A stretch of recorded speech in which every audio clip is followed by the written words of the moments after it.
Yay, tangents. What are some songs? Because you say some of them of the others besides Power One were written definitely for the movie. Do you know which ones? Well, definitely Pokemon. Off the top of your head? Actually, Yes. I kind of have to give Al a lot of credit there. I think he does a very good job pronouncing the Pokemon names, even considering the original PokeRap has some mistakes in it. Snorlax, and a few others. I think they're all pretty much right in there. And like I said, it's significant in his career. It's the only fully original polka he's ever really published. Are you sure? Is that definitely it was written for this movie, or was it a song he had recorded and written just kind of for fun? I do know that it was recorded in May of 2000, because if you dig through his website, he has logs of when a lot of his stuff is recorded, and he has Pokemon written on there for May 2000. So pretty clearly that was well after his album before this was Running with Scissors, and that's where the saga begins, the Star Wars Episode 1 song that is arguably better than the movie comes from. My heart is bleeding a little. But it is a good song. But, and so I think actually that introduced that, and Pokemon probably actually helped introduce him to a new generation of fans, people who are young adults now. A lot of them probably got in through those two songs. The Saga Begins was a relatively big hit, especially on Radio Disney. And that probably helps him land this. Now, the kind of bad news is that a few years later, him and the company that released the second movie soundtrack, Atlantic, had a falling out over his attempt to parody one of their artists' songs. He was going to parody James Blunt's Beautiful. And he did. He recorded it, and then before he could put it on his album, the guys from Atlantic said, "Oh, we really kind of don't want to do that." So he ended up releasing it for free, and they've been kind of at odds ever since. So it'll be hard to say if we ever get a commercial release of that on some digital platform, which is kind of a shame. Yeah. Other ones that were definitely written for the movie, the B-52 song, The Chosen One, obviously it quotes from the legend from the movie. I think that's really cool. A really cool idea there, and it's pretty well executed, because you take the legend from the movie, climb to the shrine to right what is wrong, bring together all three. You sort of divorce it from the movie, and it's this is kind of the lyrics to sort of some sort of esoteric thing that maybe the B-52s would put out as a song there. It's not quite as wacky as I would say something like Rock Lobster or some of their other stuff there, but it works in a very interesting way, I think. Yeah. Yeah, it's another one of those songs that's very odd and strange in some ways, but a very definite choice and vision. And yeah, it works for its one specific context, and that's fine. Let's see. Obviously, the redo of the Pokemon world theme was done for the movie with Youngstown and Nobody's Angel. With Youngstown, I think the only other song they're known for is the I'll Be Your Everything from the 99 Inspector Gadget movie. And Nobody's Angel, I forget what else they did. I don't think they ever got all that much fame either. No. I think, what else do I know for a fact? Obviously, They Don't Understand is a reworking, I believe. I believe there's a generic version, and then which you can find on Dream Street's album, but the Pokemon version ends up getting released first, and that was so it was kind of reworked. What I think happened, if you look at the credits for the Pokemon version of They Don't Understand, there's a person listed named Steve Diamond.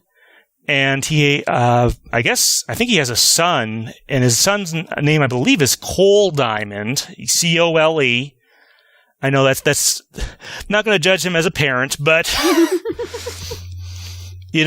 I bet what happened is that his son walked in and said something to the effect of, if you rework this a little bit, this could be a Pokemon song, and that somehow ended up happening. Because the interesting thing is, there's this weird little switching around that happened with Pokemon 2000 with some of the songs on there. Pikachu's Rescue Adventure, based on an interview I did with Pam Shane, who wrote a couple of the songs to the movie. It sounds like it was originally going to have Wonderland as its opening theme, but they weren't able to get the sync clearing or whatever. They weren't able to clear it to actually be in the movie itself, and that's how we ended up with Coming to the Rescue by O-Town.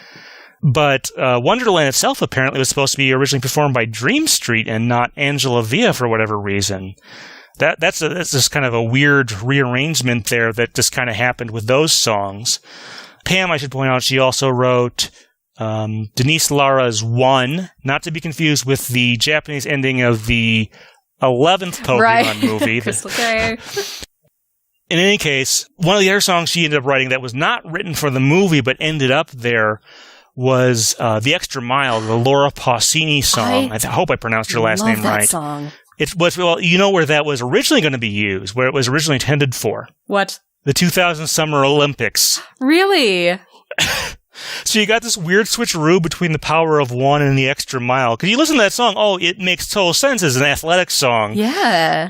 And so it was, Pam Shane is originally from New Zealand, which, it's a different country from Australia, but it's sort of like Australia, New Zealand is not completely dissimilar to like the US and Canada. I don't know if hopefully you didn't take too much offense at that. No, anything, I've heard similar things from the friends I got living on that side of the world. So I think it's a pretty apt comparison. So originally it was going to be written for that. It either fell through or it got turned down or whatever there. And, Laura Pausini is not a native English speaker. She does stuff in Italian, I believe stuff in Spanish as well. She does like dual versions of some of her songs. And they worked really hard to get her to be able to sing the song in English without sounding like she had too much of an accent. And she did, I have to say, a really good job there, actually. I would never have guessed. Yeah. I really love that song, though. No, it is. It so was released on like one version of one of her albums, and it used to be available on iTunes, but it was lost in the 2009 DRM purge, unfortunately, along with like the entire score to the second Pokemon movie, and like the Pokemon World single and one or two other things, unfortunately. That was really a shame. Well, I don't know if it was specifically written for the movie. I think it was the Devotion to Music song, blah blah blah. Oh yeah, that was. I really like that song. It's written by there's a couple of songs that have these interrelated writers, blah blah blah, and I forget what else. I know Flying Without Wings, which is not written at all for the movie. It's like the lone one out that Nintendo doesn't have any of the rights to, if you look at the credits.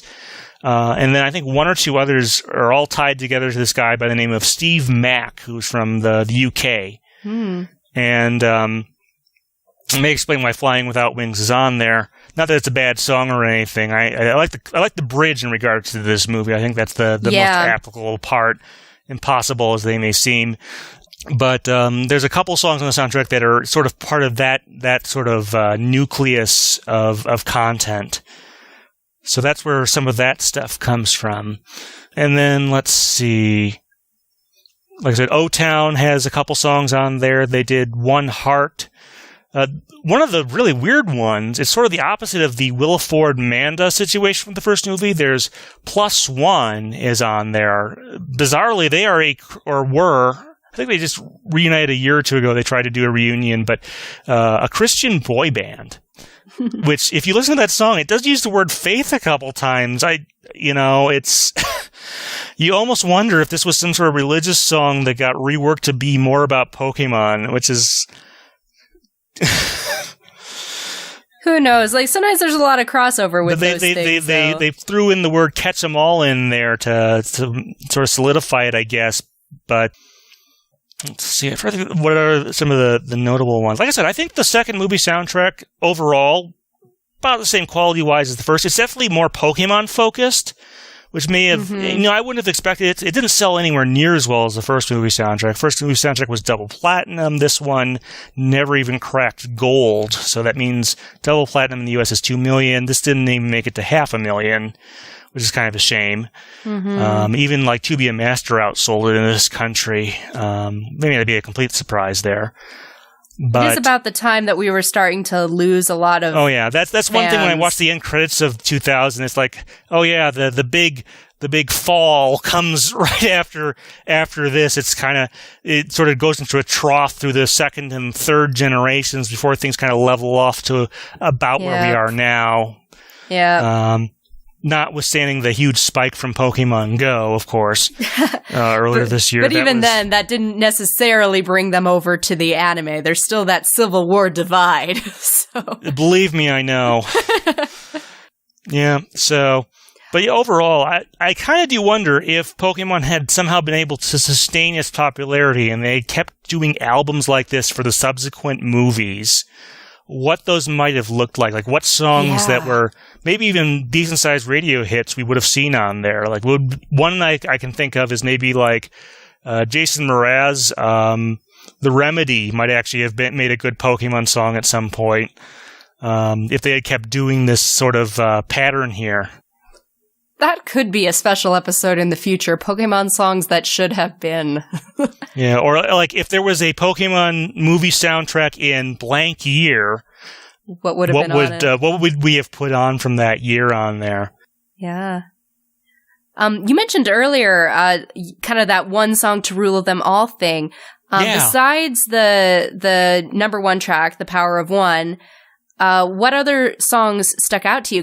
Because for me, while I think The Power of One is so perfect to the movie, it was actually like not even in my top 5 of songs on this album that I, really loved and, wore out the CD track on. So like which of these songs also kind of stick out to you as being your favorites, I guess? Or, the Pokemon was kind of special because I think I had definitely heard of Weird Al before this. I was familiar with at least some of his work, but I didn't really get into his catalog until after this. Especially when I went to college, I started collecting all the albums that he had, and that I think that sort of that, and like I said, the Saga Begins from the year before, kind of formed kind of a gateway. It's kind of interesting to being more interested in his work, and that eventually led me to picking up a copy when it came out on DVD of his movie UHF.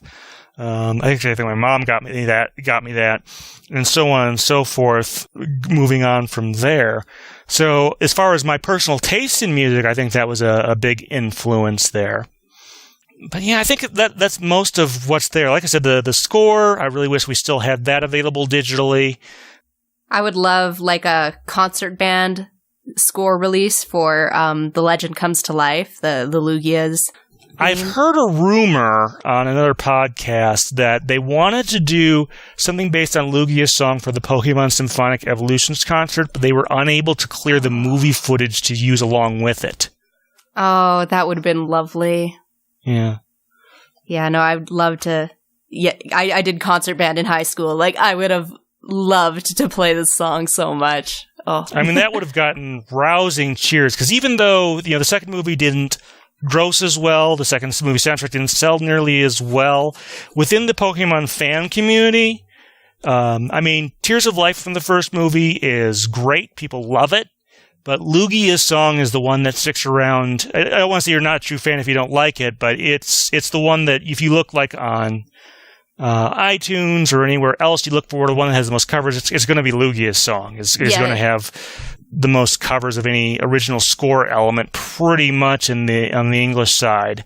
Yeah, it's the one that that's people one reason recognize. I wanted to talk about it here is because it sort of has lasted as far as in the Pokemon music vernacular as sort of this sort of legendary piece.